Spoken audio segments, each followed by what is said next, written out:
সাবেক প্রধানমন্ত্রী শেখ হাসিনা দিল্লি থেকে লন্ডনের পথে রওনা হয়েছেন এবং তাকে বহনকারী সেনাবাহিনীর হেলিকপ্টার ভারতের আকাশে উড্ডয়ন করেছে। সম্প্রতি সামাজিক যোগাযোগ মাধ্যমে এমন একটি ভিডিও ছড়িয়ে পড়ে। ভিডিওতে ভারতীয় সংবাদ মাধ্যম রিপাবলিক বাংলার লোগো দেখা যায়। ভিডিওতে বলা হয়, শেখ হাসিনাকে বহনকারী হেলিকপ্টারটি পশ্চিমবঙ্গ থেকে দিল্লির দিকে যাচ্ছে এবং ধারণা করা হচ্ছে তিনি সেখান থেকে লন্ডনে যাবেন। 5 আগস্ট আওয়ামী লীগ সরকার ক্ষমতা হারানোর পর ঢাকার রাস্তায় বিক্ষোভে উত্তাল চিত্র ওই ভিডিওতে দেখা গেছে, যা এই মুহূর্তের দৃশ্য হিসেবে উপস্থাপন করা হয়েছে।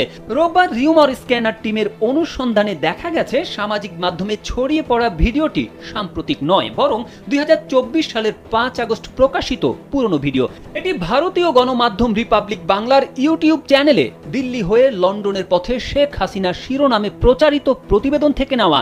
রিউমার স্ক্যানার তার অনুসন্ধানে উল্লেখ করেছে, ওই প্রতিবেদনে যেসব তথ্য উপস্থাপন করা হয়েছে তা যাচাই করে শেখ হাসিনার দিল্লি থেকে লন্ডনে যাওয়ার বিষয়ে কোনো নির্ভরযোগ্য সূত্র বা তথ্য প্রমাণ পাওয়া যায়নি।